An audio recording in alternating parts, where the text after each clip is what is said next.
सभी साथियों को मेरा नमस्कार। आज बहुत ही एक महत्वपूर्ण विषय पर आज हमने ये प्रेस कॉन्फ्रेंस बुलाई है। जैसे कि हम सबको मालूम है कि माननीय मुख्यमंत्री अरविंद केजरीवाल जी की ज़ीरो टॉलरेंस पॉलिसी को मद्देनज़र रखते हुए आज हम ये आपको बताना चाहते हैं कि एमसीडी में कितने टाइम से फाइनेंशियल क्राइसिस चल रहा है, एमसीडी में कितने समय से फाइनेंशियल डेफिशिएंसीज चल रही हैं और उसका सबसे बड़ा कारण क्या रहा है। उसका सबसे बड़ा कारण रहा है भ्रष्टाचार, करप्शन। और सबसे बड़ा डिपार्टमेंट है जो करप्शन में इन्वॉल्व है वो है हाउस टैक्स डिपार्टमेंट। मैं आपको आज बताना चाहती हूँ कि 2004 से एक सेल्फ असेसमेंट पॉलिसी शुरू हुई थी, जिसके अंतर्गत जो प्रॉपर्टी ओनर्स हैं वो खुद ही टैक्स कैलकुलेट करके एमसीडी को जमा करवाते रहे हैं। पर इस पॉलिसी के अंतर्गत हमेशा से एमसीडी को ज़रूरत थी हमेशा से ऑडिट कराने की। 10 से 15, 20, 25% तक ऑडिट कराना होता था ऐसी प्रॉपर्टीज़ का जिसका टैक्स सेल्फ असेसमेंट पॉलिसी के थ्रू आया हुआ था। बट ये बहुत ही दुर्भाग्यपूर्ण है कि एमसीडी हमेशा से ऐसी प्रॉपर्टी का ऑडिट कराने में असमर्थ रही।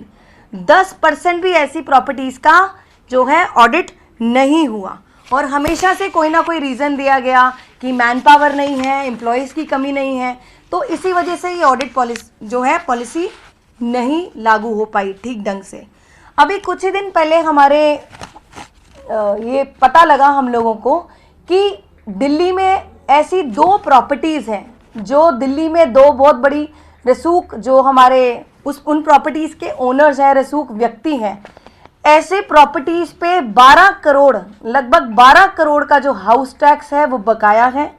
और इसी के मद्देनज़र हमने एमसीडी ने मैंने खुद यहाँ के जो एएनसी हैं उनको बुलाया और उनको बोला गया कि इन 2 प्रॉपर्टी ओनर्स को नोटिस दिया जाए और नोटिस में उनको बुलाया जाए और उनसे पूछा जाए कि जो उनका हाउस टैक्स की जो पूरी डिटेल है, उनकी जो प्रॉपर्टीज़ की पूरी डिटेल है आकर बताएं। तो एएनसी ने हमारे कहने पे नोटिस तो भेज दिया, पर वो दोनों प्रॉपर्टी ओनर्स यहाँ पर एमसीडी में आकर उन्होंने कुछ भी आकर अपनी डिटेल नहीं बताई और कोई भी एक्शन एएनसी कुणाल कश्यप जी उन्होंने आगे कोई भी एक्शन नहीं लिया। तो जब पिछले हफ्ते से लेके कल तक एएनसी को बार बार बुलाने पर मुझे ये पूछना था उनसे कि कोई एक्शन नहीं लिया गया, तो जो कुणाल कश्यप जी हैं उन्होंने आकर बताना ज़रूरी भी नहीं समझा कि आकर वो हमें जवाब दें कि अगर एज अ मेयर आपको कोई काम दिया गया है, सौंपा गया है, वो काम हो रहा है या नहीं हो रहा है या क्यों नहीं हुआ, उसकी जो जवाबदेही है वो उसी अधिकारी की है। उन्होंने एक बार भी मुझे आकर उसका जवाब नहीं दिया, कोई भी एक्शन नहीं लिया। और कुछ दिनों में मैंने उनको ये भी बोला था कि 2-4 दिनों में उसकी एटीआर भी दी जाए। तो कुणाल कश्यप जी हैं जो उन्होंने एक भी जवाब मुझे इस पूरे मैटर पर नहीं दिया। तो ये एक बिल्कुल एक इनसबऑर्डिनेशन का केस मैं इसको मानूंगी। साथ ही आज ही कमिश्नर साहब को आज चिट्ठी लिखी गई है और कमिश्नर साहब को ये निर्देश दे दिए गए हैं कि ऐसे अधिकारी जो भ्रष्टाचार में खुद इन्वॉल्व हैं, ऐसे अधिकारी को एमसीडी से हटाया जाए और उनकी जगह एक ईमानदार अधिकारी को हाउस टैक्स डिपार्टमेंट में लगाया जाए।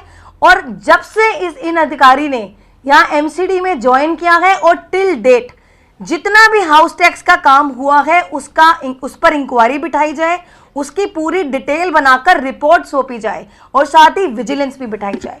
तो मैं बस यही कहना चाहती हूँ आपको, ऐसे अधिकारी अगर एमसीडी में होंगे तो कैसे नगर निगम का सुधार होगा। अगर ऐसे अधिकारी एमसीडी का पार्ट होकर एमसीडी में भ्रष्टाचार करते रहेंगे तो एमसीडी कभी भी फाइनेंशियल क्राइसिस से उठ नहीं सकती है। और साथ ही मैं ये भी कहना चाहती हूँ कि अगर पिछली सरकारों ने भी ऐसे ही केसेस में ईमानदारी से काम किया होता तो आज नगर निगम की ये हालात ना होते। आज जो नगर निगम के हालात इसीलिए हैं क्योंकि पिछली सरकारों ने भी कुछ नहीं करा, पिछली सरकारों ने भ्रष्टाचार के अलावा कुछ नहीं किया। ऐसे अधिकारी जिन्होंने भ्रष्टाचार किए उन पर भी कोई एक्शन नहीं लिया। साथ ही आज भी आम आदमी पार्टी की भी माननीय मुख्यमंत्री अरविंद केजरीवाल जी को जीरो जो टॉलरेंस पॉलिसी है, ऐसे किसी भी अधिकारी को नहीं छोड़ा जाएगा, नहीं बख्शा जाएगा जो ऐसे एमसीडी में अब भ्रष्टाचार करेगा। क्योंकि पहले के हालात और अब के हालात सेम नहीं है, अब चीजें बदल चुकी हैं, रिजिम बदल चुकी है। आम आदमी पार्टी जैसी ईमानदार सरकार अब नगर निगम में आ चुकी है, तो भ्रष्टाचार जो जो करेगा उसको बिल्कुल नहीं छोड़ा जाएगा। अब मैं चाहती हूं हमारे leader of the house Mukesh Goyal ji अपने विचार इस पर रखें।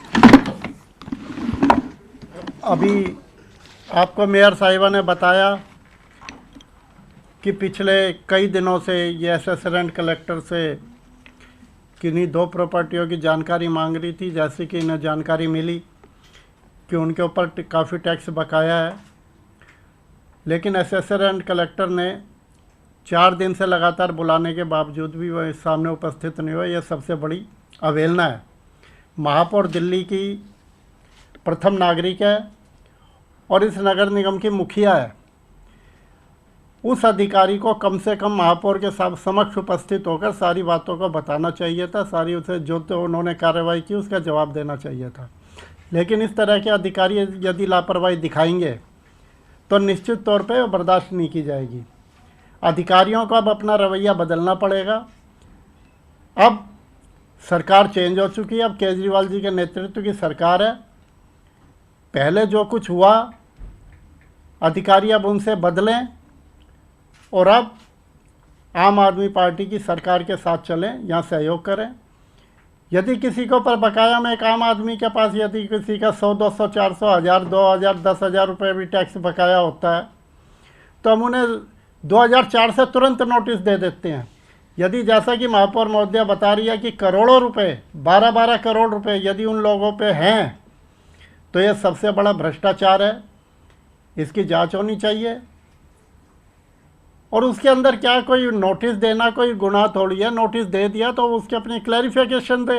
यदि वो अपनी जगह सही होंगे तो उनका कुछ नहीं होगा। यदि कारपोरेशन का पैसा मिलना है और वो कारपोरेशन को पैसा नहीं मिलना और किन अधिकारियों की वजह से वो पैसा रुका हुआ था, ये एक जांच का विषय, इसके ऊपर जांच होनी चाहिए।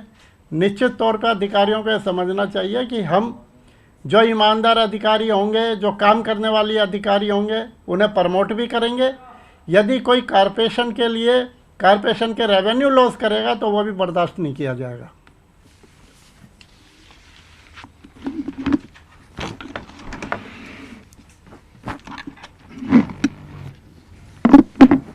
देखिए, आप सभी को मालूम है कि दिल्ली नगर निगम के अंदर हाउस टैक्स डिपार्टमेंट रेवेन्यू को लेके एक ऐसा डिपार्टमेंट है जिससे मैं समझता हूं कि अगर हम पूरी दिल्ली से ईमानदारी के साथ प्रशासन रेवेन्यू इकट्ठा करे तो नगर निगम पे जो क्राइसिस है वो 60 से 70% कम हो सकता है।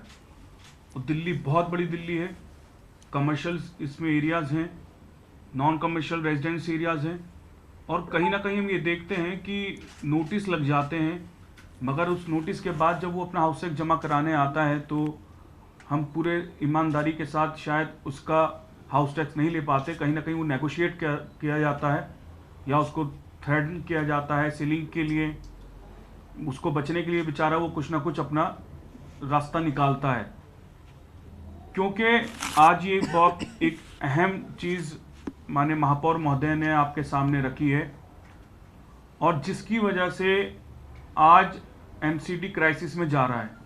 और यही वजह है कि आज हम लोग भी यही चाहते हैं कि जिस तरीके से दिल्ली नगर निगम एक बहुत सालों से, कई सालों से क्राइसिस में गुजर रहा है, ईमानदारी के साथ हम इस नगर निगम को चलाएं। और आज आपके माध्यम से भी अधिकारियों से कहना चाहते हैं कि जो अधिकारी नगर निगम को मजबूत करेगा उसके साथ हम कंधे से कंधा मिला के चलेंगे, जो यहाँ पर एक ऐसा रेवेन्यू लाएगा जिससे दिल्ली के अंदर, दिल्ली के विकास में नगर निगम के माध्यम से 4 चांद लगे। हम उसके साथ हैं।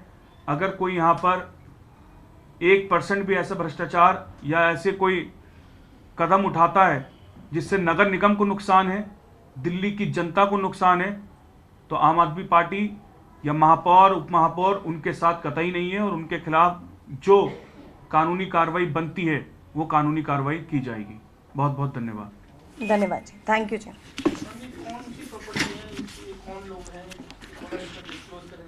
जी देखिए, अभी बताना ठीक नहीं होगा, बस हमारा एक ही मकसद है कि हमें एमसीडी का रेवेन्यू लॉस जो है वो बिल्कुल हम बर्दाश्त नहीं करेंगे, और कोई भी अधिकारी या कोई भी अगर भ्रष्टाचार में इन्वॉल्व होगा तो उसको भी नहीं बख्शा जाएगा। Thank you so much.